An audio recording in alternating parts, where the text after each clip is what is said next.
everyone online is like, buy right now, stop renting, build your wealth, and look at this fire strategy to buy your first home. Meanwhile, you're just trying to figure out if you can afford a 2-bedroom and this month's groceries. In the background, your parents are like, beta rent dena band karo, ab apna ghar le lo. And you're like, हाँ बस 100,000 दे दो कल ले लेती हूँ. In today's video, we're unpacking whether you should be renting or buying in Calgary, Desi edition. I am going to be breaking it down for you with real numbers, honest pros and cons of each. Let's get into it. Let's begin with renting. Renting gets such a bad rap, but honestly, there are some perks to it. The obvious being flexibility. You can leave, upgrade, downgrade. There's no strings attached, just keys. Definite less responsibility. Your tap breaks, you call your landlord and not a plumber who could possibly charge you $400 and a kidney to literally breathe near your sink. There's a definite try before you buy energy in this one. You can explore different areas in Calgary, especially if you just moved here and still don't know if Seaton is a vibe, or if you're more of a Kensington type. And most importantly, okay, you don't have to constantly explain to every single auntie why you haven't bought a 5-bedroom mansion yet with space for future kids, puja room, and space for when mummy papa visit. Like, sorry auntie, but I'm not building a family compound just yet. Now let's talk about buying and why it's tempting and kind of genius for long term. The number one being equity, because you're paying yourself and not someone else's retirement fund. There's a ton of stability because you're not getting a 60-day notice for when your landlord wants to move in. Then you have a ton of creative freedom, paint your walls, hang stuff literally wherever you want, get 37 IKEA shelves, go wild. Then there's obviously long-term wealth. Appreciation, even in Calgary's slowest market,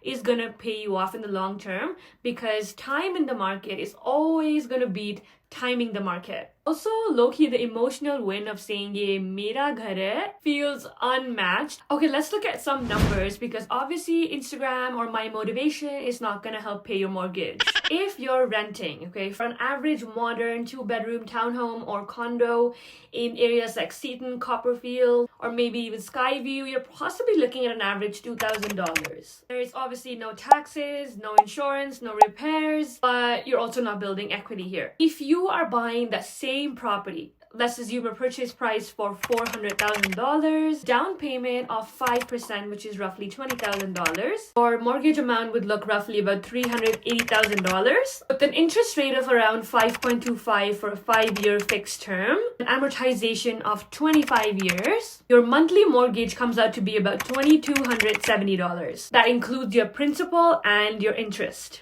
Let's add some fun things here. Property taxes for about $250 per month, assuming Calgary's average rates. Maintenance, including condo fees in some buildings, for about $300 a month. An average home insurance for about $100 a month. Your total cost to own comes out to around $2,920. Obviously, the amount gets lower the more down payment you've got. But get this, $600 to around $750 of that amount is going directly towards your principal, also known as your equity. And you're also likely gaining a ton of appreciation on it. So even though it looks like owning the property is more than to rent it, in reality, a chunk of that is money you're setting aside for your future self. Also, when next year the rents increase, guess what will not? Your mortgage. And in 5 years, you'll have paid over $40,000 in principal and gained potentially 50 to 70K in appreciation. In a way, yeah, it's more monthly, but wo paisa hawa mein nahi ja raha, where you're basically investing it in your one and only asset, which is kind of iconic.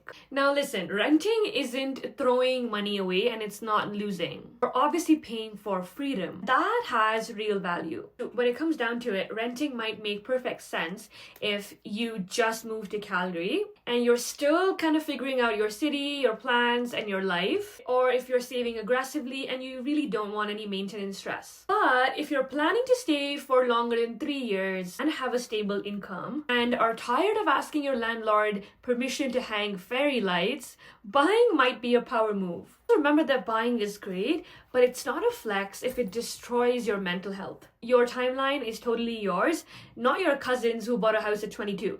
And here's the thing, when I bought my first home in Calgary, I realized I could have bought it a year sooner with the right info. There is no one-size-fits-all advice here. What matters is having the right strategy for your life stage. And honestly, even if you don't want to buy a home just yet, just learning about the process puts you way ahead. At the end of the day, buying may not be for everyone, but make that decision from a place of knowledge and not fear. So rent if it makes sense for you right now. Buy if you're ready to commit financially and emotionally. And if you're still torn, DM me. I'll help you figure it out without any pressure. If you like this video, make sure to like and subscribe. And do share this with a friend who's been constantly scrolling listings on realtor.ca and doesn't know what a pre-approval is or has no clue what they're doing. We all have one. Until then, see you next time.